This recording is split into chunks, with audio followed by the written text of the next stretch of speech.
Hello everyone and welcome to another video in this random language learning tips video series.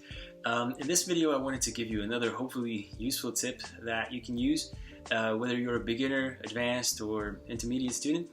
And it is basically to read interviews. Interviews that are either transcribed interviews, that means word by word transcription of the interviews, or just interviews that have been either rewritten by the interviewer or have been answered by the interviewee in writing.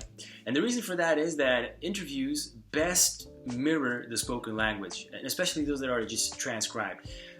When you read, this is needless to say, when you read books, when you read newspaper, and when you read comic books or interviews, the language in every single one of those is going to be different.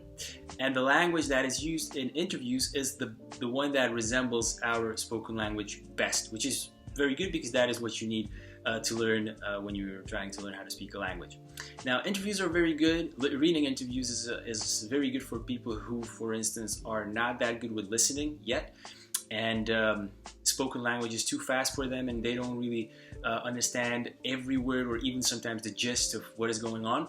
Reading interviews is much better in that sense because you have much more time to analyze the text, and of course the language in interviews is much easier than the language in books. Usually when people answer interview questions, even if they answer them in writing, they don't use complicated structures as they use in books. They speak in first person again, which is very important for you to see how it's used, because you need to speak in first person when you speak, and so on. So if you are looking for something to read and you're a beginner or lower intermediate, the best materials I would recommend are interviews. And another very good thing about interviews is that there's so many of them. I mean,